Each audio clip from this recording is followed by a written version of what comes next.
नमस्कार, मैं अंजलि मिश्रा, स्वागत है आप सभी का हमारे चैनल में।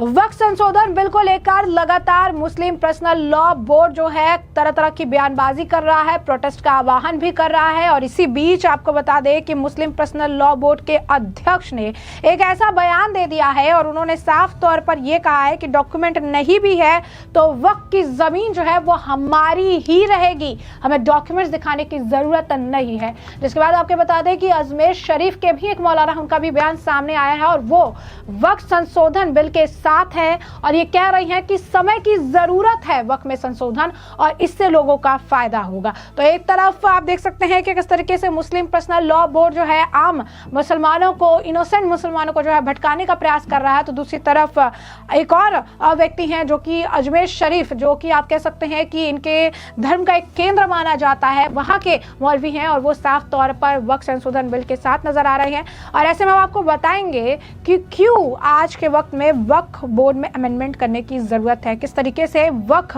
के पास इतनी जमीन है, इतनी ज्यादा जमीन है कि रेलवे के बाद सबसे ज्यादा जमीन इनके पास पड़ी हुई है, जिसमें इनके पास डॉक्यूमेंट है, किसके बाद डॉक्यूमेंट नहीं है। और अब इनके नेता जो है खुलेआम खुलकर सामने आते हैं और ये कहते हैं कि अगर डॉक्यूमेंट नहीं भी है तो वो हमारी जमीन होगी। क्या है पूरा माजरा, ये विस्तार से जानते हैं। तो केंद्र सरकार की ओर से प्रस्तावित वक्फ संशोधन विधेयक पर देश के विभिन्न हिस्सों में मुस्लिम संगठनों द्वारा विरोध किया जा रहा है।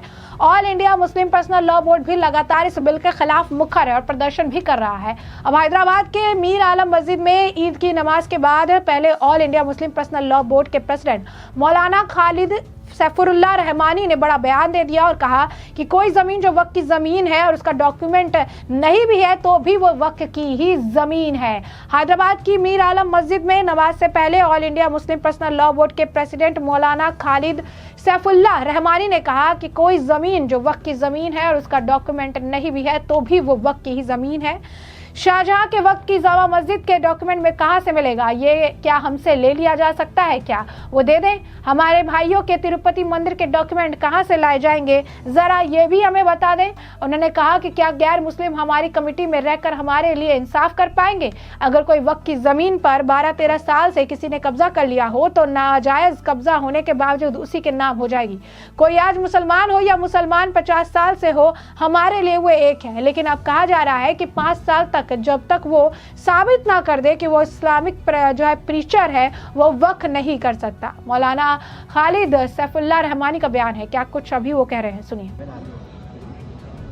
मुल्क भर में मुसलमानों के वक्फ की बेशुमार अमलाक हैं।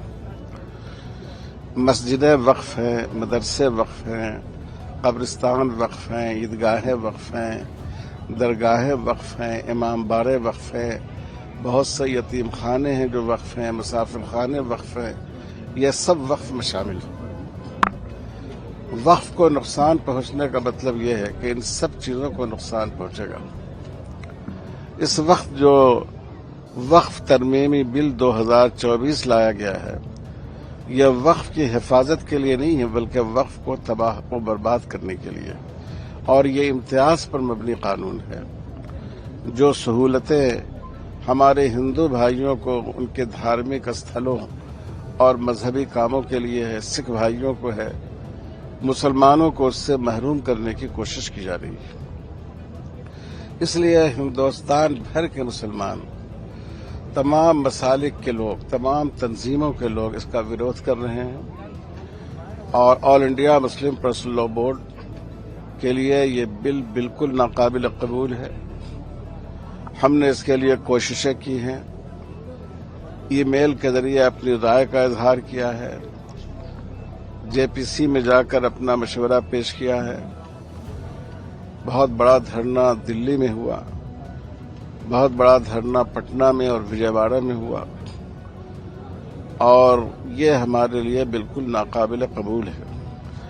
हम लोगों ने नीतीश कुमार जी और चंद्रबाबू नायडू जी से खासकर अपील की है कि आपको एक सेकुलर चेहरा समझा जाता है और आपको मुसलमान भी बड़ी तादाद में वोट देते हैं।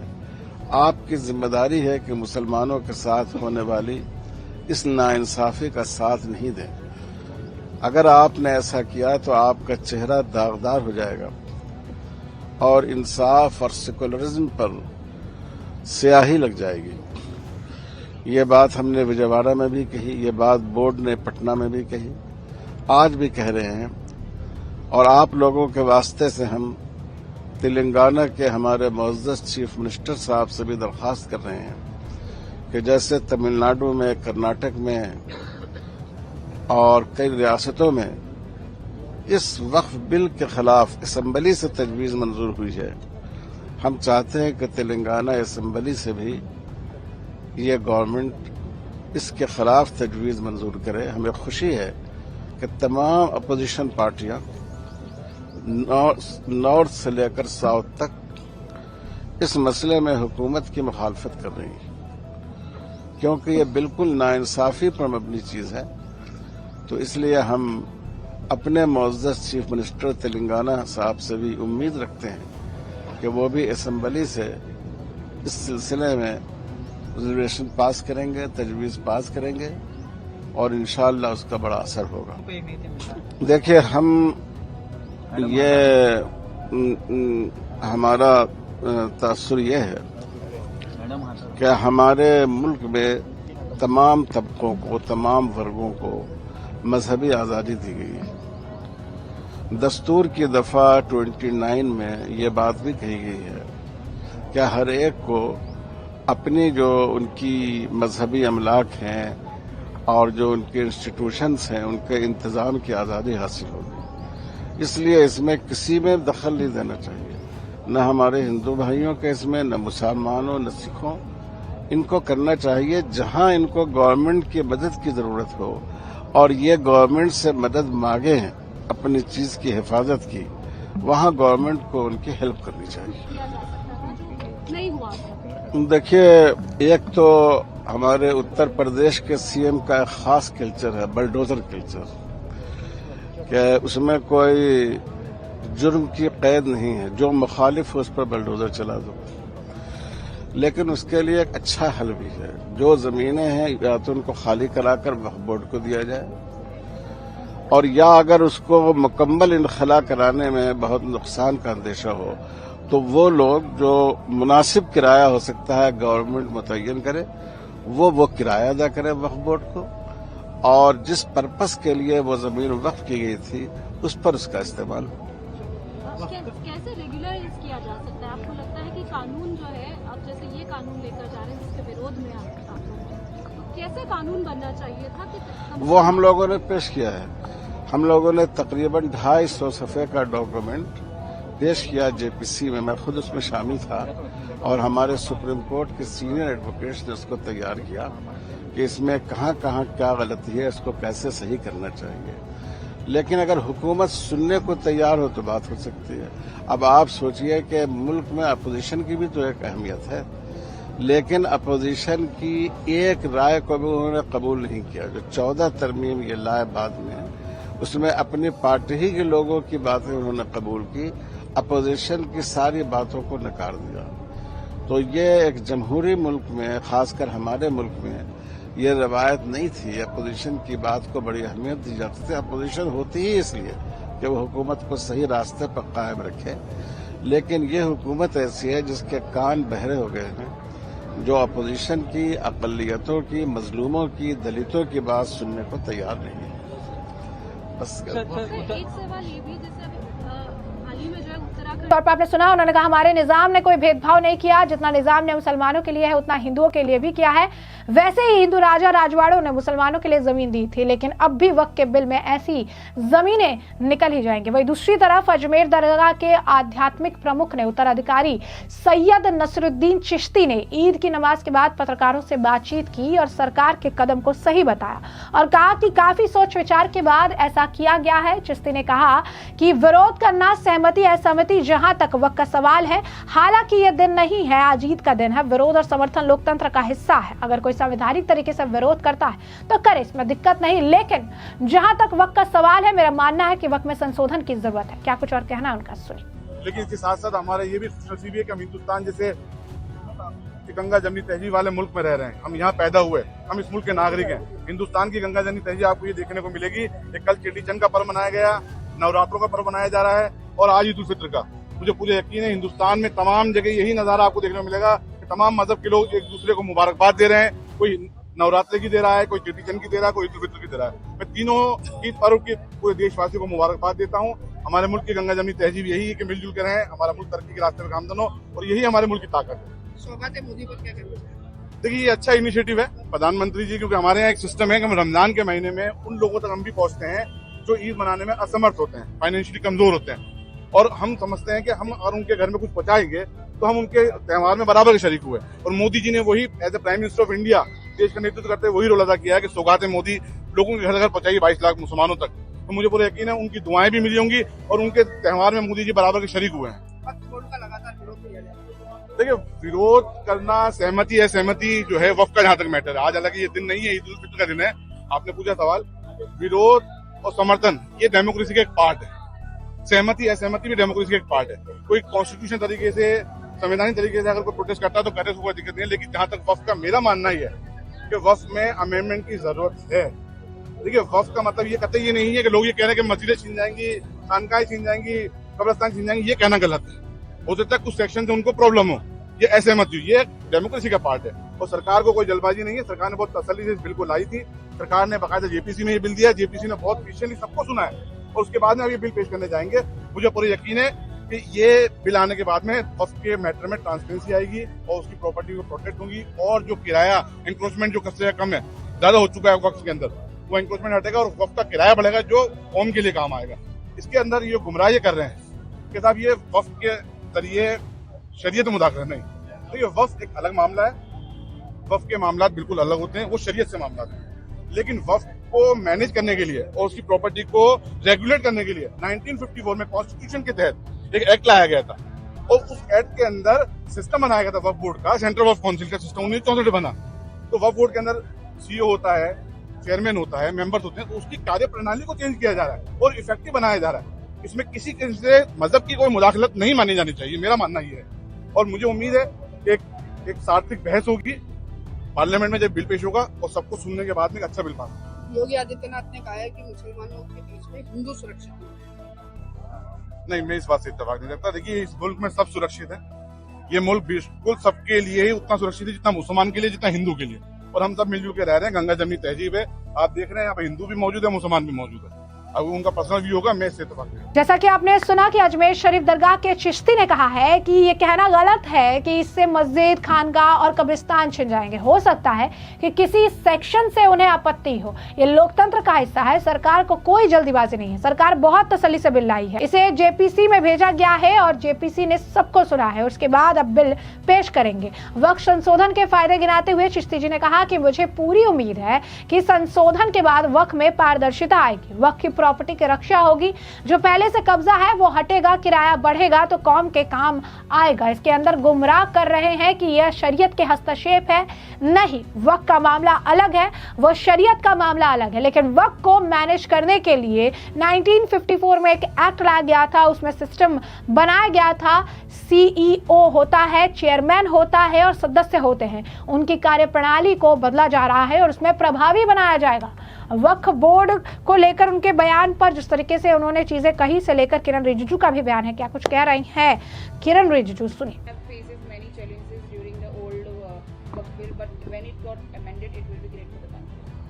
This is a very important statement, and the request letter sent by the Kerala Catholic Bishops' Council is extremely important for everybody. Many Muslim organizations, Christian organizations, Hindus, Jains, and also Sikh, they are all supporting Waqf Amendment Bill. We must understand that Waqf Amendment Bill is basically for the interest of the poor Muslims, for the children, for the women, and also to ensure that the properties of the Waqf are managed in a transparent, in a very accountable manner. We are very particular that we ensure for the welfare of the common people. देखिए, इसमें आप एक चीज समझना होगा, ये वक्फ का विरोध करने वाला कौन लोग है? जो कुछ लोग ताकतवर हैं, वक्फ के प्रॉपर्टी को कब्जा करके रखा हुआ है, वो लोग मिसगाइड कर रहे हैं, लोगों को गुमराह कर रहे हैं। ये बिल्कुल ठीक नहीं है। अच्छा, मुझे बताइए कि कुछ लोग कहता है कि ये वक्फ अमेंडमेंट बिल अनकॉन्स्टिट्यूशनल है। अरे कम से कम थोड़ा सा सोच समझ के बोलता तो हमको भी अच्छा लगता। क्रिटिसिज्म करने का राइट है सबका, लेकिन क्रिटिसिज्म कोई तर्क पे तो होना चाहिए। आजादी से पहले से वक्फ का प्रोविजंस है, वक्फ के प्रोविजंस का कानून बनाया हुआ है। फिर 1913 में, 1923 में, 1931 में, फिर आजादी के बाद 1954 में वक्फ कानून बनाया और उसके बाद में 1995 में फिर से वक्फ कानून का संशोधन हुआ। फिर इस बीच में कई बार संशोधन हुआ, तो वो क्या कॉन्स्टिट्यूशनल था? आज उसका अमेंड कर रहा तो अनकॉन्स्टिट्यूशनल कैसे हो गया? अगर वक्फ कानून अनकॉन्स्टिट्यूशनल है, वो गैर संवैधानिक है, तो इतने दशकों तक ये कानून तो चल रहा था, तो उनके बनाए हुए कानून संवैधानिक है और हम कानून लेगा तो वो जो गैर संवैधानिक हो गया, ये क्या तर्क हो गया? इसलिए मैं बहुत विशेष करके जो पढ़े लिखे लोग हैं उनको मैं कहना चाहता हूं, आप जानबूझ करके लोगों को गुमराह ना करें। आपको भी मालूम है, सबको मालूम है, ये वक्फ कानून सबके भला के लिए है और उसमें कोई प्रावधान ऐसा है कि अगर कोई क्रिश्चियन का हो, कोई हिंदू का हो या जैन हो, सिख हो, ईसाई हो या मुसलमानों के लिए भी ये सब पे लागू है कि जो वक्फ बोर्ड के पास एक अनकंट्रोल्ड अथॉरिटी था कि कोई भी जमीन को वक्फ डिक्लेयर करता है, तो ये कैसे हो सकता है? अच्छा, कोई भी कानून या कोई भी समस्या होते हैं तो कोर्ट में अपील कर सकना चाहिए। ऐसा क्या है कि अगर कोई वक्फ बोर्ड निर्णय किया तो कानून के तौर पर वो कोई अपील कर ही नहीं सकते हैं, सिर्फ रिव्यू पिटीशन दे सकते हैं स्पेशल केस में? तो ऐसे तो नहीं कर सकते। इसलिए वक्फ कानून ये देश का भला के लिए है और वक्फ कानून पास होने के बाद खास करके मुसलमानों में जो गरीब तबके के लोग हैं, महिला हैं, बच्चों हैं, सबके लिए बहुत बड़ा लाभ होने वाला है और देश के लिए भी ये बहुत फायदा वाला कानून है और इसको सब लोग मिलकर के समर्थन करना चाहिए। साफ तौर पर देखा आपने, उन्होंने कहा कि सही कह रहे हैं, वक्फ में संशोधन जरूरत है, समय की मांग है, लेकिन कुछ लोग इनोसेंट मुस्लिम्स को गुमराह कर रहे हैं, इसे गलत तरीके से दिखा रहे हैं, इसे धर्म पर जो है अगर आप कहेंगे कि इस पे अटैक बता रहे हैं। वही आपको बता दें कि कई जगहों पर जो आज ईद की नमाज ऑफर की गई, उसके बाद कुछ और भी मुस्लिम्स थे जो वक्फ संशोधन बिल को लेकर प्रोटेस्ट करते नजर आए। उनके अंदर भी कई सारी बातें थी, सुनिए क्या कुछ उनका कहना है इसे लेकर। तेलंगाना ये वक्फ तरमीम बिल की मुखालिफत करता है और औकाफ की इन जायदादों पर बीजेपी गवर्नमेंट की जो नाजायज नजरें हैं, हम उसकी सख्त मुखालिफत करते हैं। इस बिल की सख्ती से मुखालिफत करते हैं हम।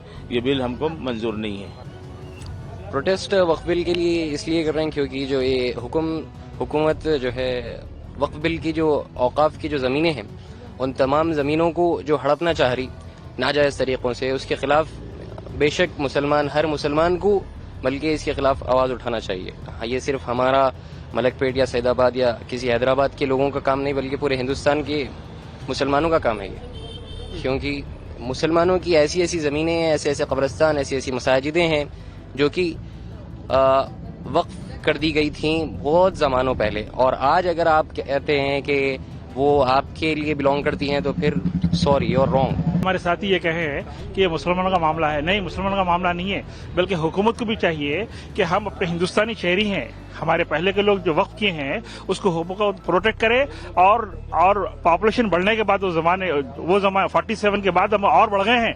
इसमें चाहिए था कि हुकूमत और हमें मदद करने के बजाय और हमारी जो जमीनें ले रहे हैं वो बिल्कुल नाहक है। होना तो ये चाहिए कि अपनी आवाम के साथ सबका विकास, इसके खुद प्रूफ देना था वो लोग। हमें अफसोस है कि अपने हम हुकूमत के खिलाफ हम कुछ बोल रहे हैं। अस्सलाम वालेकुम वरहमतुल्लाहि वबरकातुहू। हम लोग यहाँ पर आज वक्फ बिल जो हुकूमत की तरफ से लाई गई है उसके मुखालिफत में आज हम लोग सारे तलबा मिलकर, सारे लोग ईद के बाद हम लोग यहाँ पर जमा हुए हैं उसके खिलाफ प्रोटेस्ट करने के लिए। हम SIO स्टूडेंट इस्लामिक ऑर्गेनाइजेशन के मेम्बरान यहाँ पर ये प्रोटेस्ट का क़याम करे थे। जज़ाकल्लाह।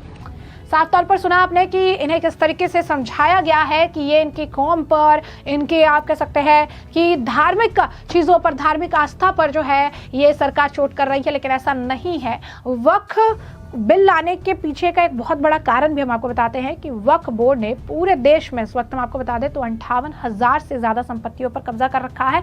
और ये हम आपको बता रहे हैं ऑन ऑफ रिकॉर्ड की बात है। यही नहीं, आर्कियोलॉजिकल सर्वे ऑफ इंडिया यानी ASI की 256 संरक्षित इमारतों को भी वक्फ अपनी संपत्ति बता रही है। और आपके होश उड़ जाएंगे अगर आपको पता चलेगा कि किस किस तरीके के दावे इसमें किए गए हैं। यही नहीं, आपको बता दें कि ऐतिहासिक जो धरोहर है जिस पर दावा किया है, जरा ये भी सुन लीजिए कि अगर वक्फ बोर्ड जैसे मनमानी तरीके से बता रहे हैं, जता रहे हैं, तो इसके अंदर जो 75 इमारतें हैं, इसमें कुतुब मीनार शामिल है, सुंदरवाला महल शामिल है, बाराखंबा शामिल है, पुराना किला शामिल है, लाल बंगला, कर्नाटक का बिदर किला, कालबुर्गी स्थित गुलबर्ग किला, इसके अलावा प्राचीन जामा मस्जिद, सूफी संतों की दरगाह, गुलबंदों पर भी इन्होंने पूरी तरीके से दावा कर रखा। यानी सब कुछ वक्फ की संपत्ति बता रही है। यही नहीं, अल्पसंख्यक मामलों के मंत्रालय ने जो जानकारी उपलब्ध कराई थी, अगर उसकी हम बात करें तो देश में वक्फ अधिनियम के तहत तकरीबन 8,72,352 अचल और 16,713 संपत्तियां पंजीकृत है। और ऐसे में अब देश भर में वक्फ बोर्ड की स्थिति और चौंकाने वाली है। उत्तर प्रदेश में वक्फ बोर्ड के पास सबसे ज्यादा संपत्तियां हैं। यूपी में सुन्नी वक्फ बोर्ड के पास 2,10,240 और शिया वक्फ बोर्ड के पास 15,376 संपत्तियां दर्ज है। इतना ही नहीं, यूपी के मथुरा की शाही ईदगाह, बनारसी की ज्ञानवापी मस्जिद, लखनऊ का ऐशबाग ईदगाह, लखनऊ का राजभवन भी वक्फ बोर्ड की संपत्ति में गिनते हैं। ये वक्फ की संपत्ति पश्चिम बंगाल और तमिलनाडु में भी बड़े पैमाने पर फैली हुई है। बंगाल में 80,480, तमिलनाडु में 60,232 वक्फ संपत्तियां दर्ज हैं।